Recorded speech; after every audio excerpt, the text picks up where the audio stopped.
Така, здравейте! Ще решим една задачка от вектори от книгата за ученика на Архимед на страница 20-65 задачка. Съветвам ви да сложите видеото на пауза, да прочетете задачката внимателно, да направите чертеж, да помислите и след това да го пуснете пак, за да видите дали това, което ще кажем, ще ви бъде полезно. Така, приемам, че сте помислили и нека да видим какво имаме тук. Ето нашия чертеж. Имаме произволен четириъгълник.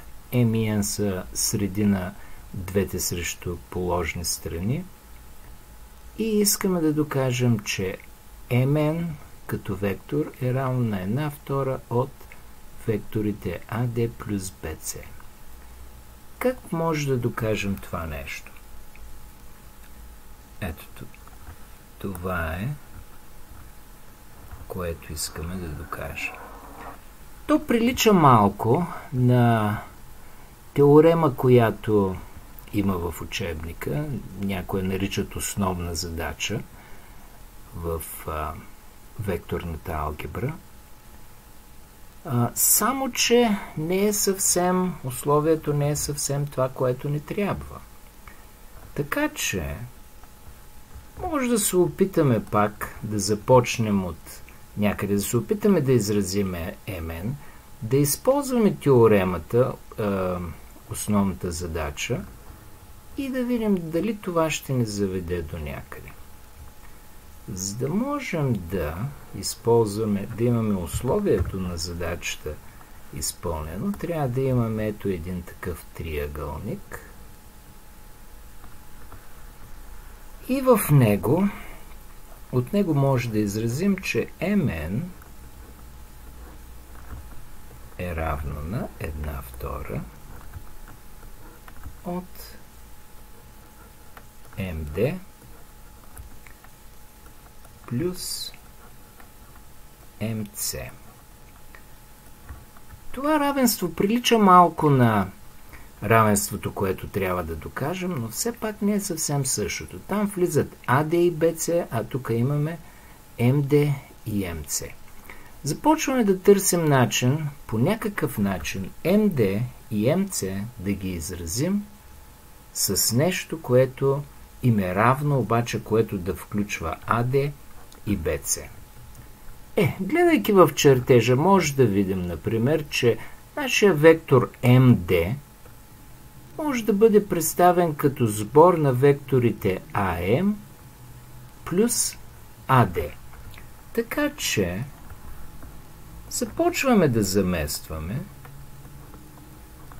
и вектора MD ще го заместим с MA плюс AD.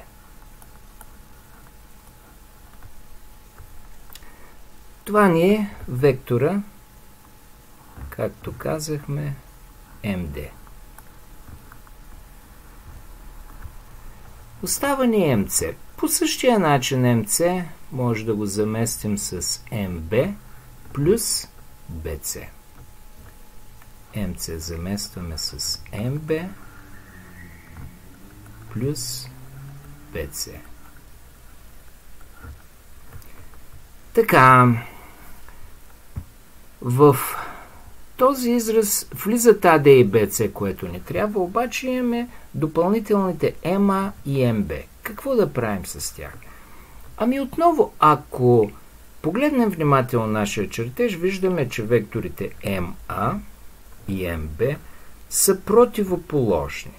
Така че сбора им е равен на нулевия вектор и един вид може да ги унищожим. Те се унищожават.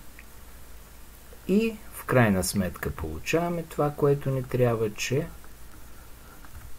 Mn в крайна сметка е равна на 1/2 от това, което остава е AD плюс BC.